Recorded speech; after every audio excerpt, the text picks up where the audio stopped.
आषाढ महिना आला की खानदेशामध्ये अगदी घरोघरी आखाड तळला जातो। त्यातीलच सगळ्यांचा आवडीचा पदार्थ म्हणजे गुलगुले। अगदी टम्म फुगलेले मस्त जाळीदार असे गुलगुले। आज आपण हेच गुलगुले खानदेशी पद्धतीने कसे बनवायचे ते बघणार आहोत। नमस्कार मंडळी, मी रुचा आपल्या सर्वांचे खमंग खानदेशीमध्ये मनापासून स्वागत करत आहे। चला तर सुरुवात करूया आजच्या आपल्या रेसिपीला।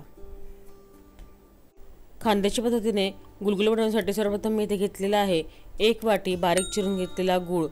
गुळाचे हे गुलगुले खूप मस्त लागतात, त्यामुळे या ठिकाणी मी 1 वाटी गूळ घेतलेला आहे। याच वाटीचे प्रमाण आता आपण पुढे इतर जिन्नस मोजण्यासाठी देखील घेणार आहोत। त्यानंतर मी या ठिकाणी घेतले आहे 1.5 वाटी ताक। याच वाटीचे मी प्रमाण घेतलेले आहे आणि 1.5 वाटी मी या ठिकाणी ताक घेतलेले आहे। ताक जे आपण बनवून घेणार आहोत ते ताज्या दह्याचे बनवून घ्यायचे आहे। असे घरी लागलेले दही किंवा डेअरीतले ताजे दही घ्यायचे आहे आणि त्याचे आपल्याला ताक बनवायचे आहे। अगदी भरपूर दिवसांचे आंबूसचे ताक आपल्याला घ्यायचे नाही आहे, नाहीतर आपले गुलगुले बिघडू देखील शकतात। खानदेशामध्ये ताकाचा वापर करून गुलगुले बनवण्याची पद्धत आहे। ताक वापरल्यामुळे काय होते की छानपैकी गुलगुले मस्त फुलून येतात आणि आतमध्ये जाळी देखील खूप छान येते आणि गुलगुल्यांची चव देखील खूप छान लागते। नक्की ट्राय करून बघा। आता हे जे ताक आहे हे आपण एका वाडग्यामध्ये काढून घेऊया आणि त्यामध्ये आता गूळ मिक्स करून घेणार आहोत। ताक मी आता एका मोठ्या वाडग्यामध्ये किंवा भांड्यामध्ये टाकून घेतलेले आहे। त्यामध्ये आता आपण हा गूळ टाकून घेऊया आणि व्यवस्थित आपण हाताने त्याचे व्यवस्थित गोळे मोडत जायचे आहे आणि हे ताकामध्ये आपल्याला हा गूळ संपूर्णपणे व्यवस्थित मिक्स करून घ्यायचा आहे।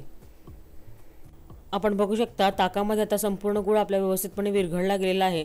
त्याला आपण आता गाळून घेऊया, म्हणजे काही काडी कचरा असेल, दगड असेल तर तो निघून जातो। व्यवस्थितपणे आता आपण बघा गाळून घेतलेला आहे। त्यानंतर त्यामध्ये आता आपण 2 ते 3 चमचे रवा घेतलेला आहे। बारीक रवा या ठिकाणी मी घेतलेला आहे, तो आपण त्यामध्ये घालून घेऊया। शक्यतो आपण याच्यामध्ये बारीक रव्याचाच वापर करायचा आहे, त्यामुळे व्यवस्थित असे गुलगुले आपले छान तयार होतात। आता सगळं आपण व्यवस्थितपणे मिक्स करून घेऊया। आता नेक्स्ट म्हणजे आपण ताक आणि गुळाच्या मिश्रणामध्ये गव्हाचं पीठ टाकून घेणार आहोत। ज्या वाटीने मी या ठिकाणी गूळ मोजून घेतला होता त्याच वाटीने मी या ठिकाणी 1.5 वाटी हे गव्हाचं पीठ म्हणजेच कणिक मोजून घेतलेली आहे। ते आता स्टेप बाय स्टेप आपण यामध्ये टाकून घेऊया आणि आपण आता व्यवस्थितपणे एका दिशेने हलवत त्याच्या गुठळ्या मोडत आपण हे सगळं मिक्स करून घेणार आहोत। साधारणतः 1.5 वाटी गव्हाचं पीठ या ठिकाणी पुरेसं होते, परंतु जर आपल्याला वाटत असेल तर रवण पातळ झालेले आहे तर आपण यामध्ये अजून कणिक किंवा गव्हाचं पीठ देखील टाकू शकता।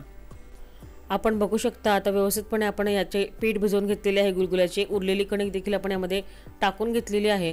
बघा ही कन्सिस्टन्सी अगदी योग्य आहे गुलगुल्यांसाठी। आता आपण बघू शकता व्यवस्थितपणे आपले पीठ या ठिकाणी भिजवून रेडी झालेले आहे गुलगुल्यांसाठीचे। त्यामध्ये आता आपण थोडेसे अगदी अर्धा टीस्पून मीठ टाकून घेऊया। म्हणतात ना, गोड पदार्थामध्ये मीठ टाकल्यामुळे आपला पदार्थ खूप छान असा तयार होतो, त्यामुळे मीठ टाकून घेऊया। अगदी थोडेसे चिमूटभर म्हणजे किंवा अर्धा टीस्पून आपण या ठिकाणी मीठ टाकून घेतलेले आहे। मस्तपैकी आपले गुलगुल्यांचे रवण आपल्याला या ठिकाणी फेटून घ्यायचे आहे। फेटून घेतल्यामुळे गुलगुले हलके होतात, तसेच पोकळ आणि जाडीदार मस्तपैकी गुलगुले आपले तयार होतात। त्यामुळे मिश्रण आपल्याला छानपैकी फेटून ह्याला हलकं करून घ्यायचं आहे। रवणावर आता आपण झाकण ठेवून घेऊया आणि साधारणतः 10 मिनिटं आपण याला मुरण्यासाठी बाजूला ठेवून घेणार आहोत। 10 मिनिटं झालेली आहेत। आता आपण झाकण उघडून बघूया। हे बघा आपले जे रवण आहे ते छानपैकी आता मुरले गेलेले आहे। त्यामध्ये आता आपण पाव टीस्पून किंवा अगदी चिमूटभर असा खाण्याचा सोडा टाकून घेणार आहोत, त्यामुळे आपले गुलगुले अधिक छान हलकी होणार आहेत। आपण जर काही कारणाने सोडा खात नसाल तर आपण सोडा टाकणे स्किप देखील करू शकता। मस्तपैकी गोलाकार दिशेने हलवत सगळा सोडा आपण यामध्ये मिक्स करून घेणार आहोत। गुलगुले आता आपण तळून घेऊया। त्यासाठी आपण बोटं पाण्यामध्ये बुडवून घ्यायचे आहेत आणि रवण घेऊन हळूवारपणे आपल्याला गुलगुले सोडून घ्यायचे आहे। तेल व्यवस्थित तापलेले आहे। गोलाकार असे गुलगुले भज्यांप्रमाणे आपण यामध्ये सोडून घेऊया। आपण बघू शकता आपले गुलगुले किती छान फुलून लगेचच वर येत आहेत। मस्त टम्म फुगलेले अगदी गुलाबजाम सारखे आपले गुलगुले बघा किती छान दिसत आहेत। मध्यम आचेवर याला दोघही बाजूंनी छानपैकी आपण तळून घेऊया। गुलगुले लगेचच तळले जातात, अगदी मिनिटाभराचा सुद्धा याला वेळ लागत नाही, परंतु मध्यम आचेवरच आपल्याला यांना तळून घ्यायचे आहेत। गुलगुले आता आपण बघू शकता किती छान असे तळले गेलेले आहेत। आपण यांना काढून घेऊया। आपण बघू शकता अजिबात तेलकट झालेले नाही आहे। मस्त असे टम्म असेच मस्तपैकी फुगलेले देखील आहेत। आपण यांना काढून घेऊया। खानदेशामध्ये बघा लांबट आकाराचे गुलगुले सोडण्याची पद्धत आहे। पाण्यामध्ये आपण हात बुडवून घेतल्या रवण घेतलेला आहे आणि हे बघा पट्टीसारखे आपण या गुलगुल्यांना सोडून घ्यायचं आहे। काही लोक हातावर यांना लांब करतात आणि त्याच्यानंतर तेलामध्ये सोडतात, परंतु मी या पद्धतीने लांब पट्टीच्या आकारामध्ये यांना सोडत आहे। आपण बघू शकता ह्या पद्धतीने सोडल्यामुळे काय होते, याच्या कडा ज्या आहेत ह्या मस्त कुरकुरीत होतात आणि खायला सुद्धा ह्या पद्धतीने गुलगुला खूप छान लागतो। त्यामुळे खानदेशामध्ये ह्या पद्धतीने गुलगुला सोडण्याची पद्धत आहे। हे बघा, गुलगुलांच्या ज्या कडा आहेत ह्या मस्त अशा क्रिस्पी तयार होतात आणि खूप छान चवीला लागतात। दोघही बाजूंनी व्यवस्थितपणे आपण याला तळून घेऊया। दोघही बाजूंनी आपले गुलगुले मस्तपैकी तपकीर रंगावर छानपैकी तळले गेलेले आहेत। आपण आता यांना काढून घेऊया।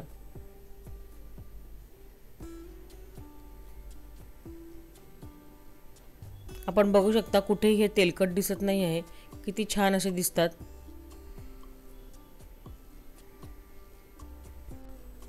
आपण बघू शकता आपले सगळे गुलगुले या ठिकाणी तळून रेडी झालेले आहेत। सर्विंगसाठी देखील आपले गुलगुले या ठिकाणी रेडी झालेले आहेत।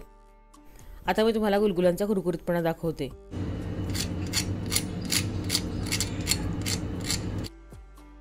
बघा किती छान क्रिस्पी असे गुलगुले आपले झालेले आहेत। आणि आता आतून सुद्धा तुम्हाला मी गुलगुला दाखवते। एक गुलगुला तुम्हाला मी फोडून दाखवते।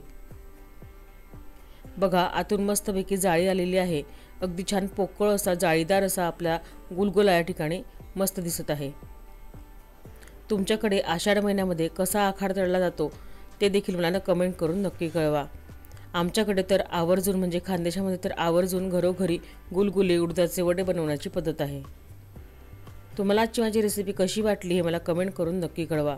रेसिपी आवडल्यास रेसिपीला लाईक आणि शेअर जरूर करा। तसं माझ्या खमंग खानदेशाला नक्की सबस्क्राईब करा। बाजूची घंटी दाबा आणि ऑल ऑप्शन सिलेक्ट करा, म्हणजे माझ्या सर्व रेसिपी तुमच्याकडे सर्वप्रथम पोहोचतील। अशा छान छान आणि मस्त मस्त रेसिपी घेऊन पुन्हा भेटूया खमंग खानदेशाच्या पुढील भागामध्ये। धन्यवाद।